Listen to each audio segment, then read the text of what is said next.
Dieu nous parle.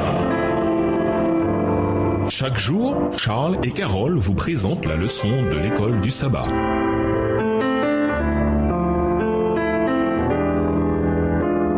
Bienvenue dans votre émission Dieu nous parle. Pour aller plus loin. Lisez le chapitre 40 intitulé La délivrance de la tragédie des siècles d'Ellen White ainsi que le chapitre 13 intitulé La joie dans le Seigneur du livre Vers Jésus. Le Fils de Dieu n'avait pas ses propres péchés et ses propres souffrances à porter. Il a porté les souffrances des autres car c'est sur lui que reposait l'iniquité de nous tous. Par amour, il s'est identifié à l'homme et, en tant que représentant de l'humanité, il a accepté d'être considéré comme pécheur. Il a vu l'abîme de malheur ouvert par nos péchés et il a proposé de combler le fossé de la séparation entre l'homme et Dieu. Extrait du livre Bible Echo and Sign of the Times, Écho biblique et signe des temps, 1er août 1892, écrit par Ellen G. White. Venez mes frères, venez tels que vous êtes, pécheurs et impurs. Confiez votre fardeau de culpabilité à Jésus et par la foi réclamez-vous de ses mérites. Venez maintenant pendant que la miséricorde vous est accordée. Venez en vous confessant, en faisant preuve de contrition et Dieu vous pardonnera. Ne prenez pas le risque de manquer cette occasion.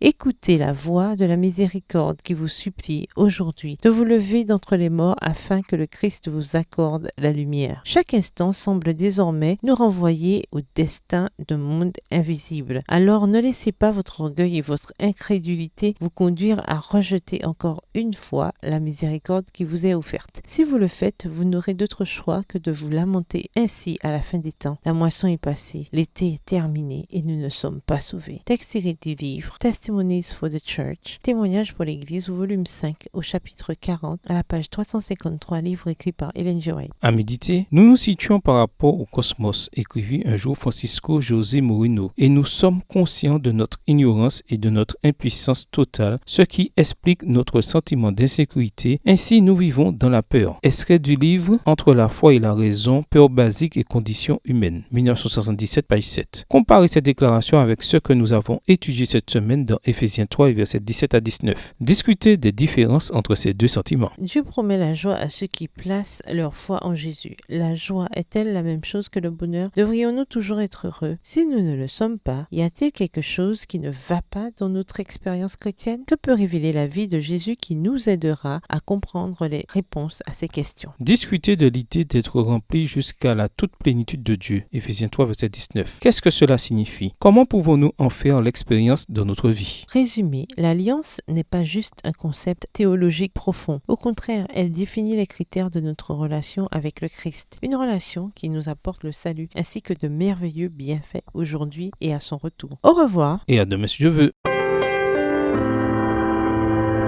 Dieu nous parle.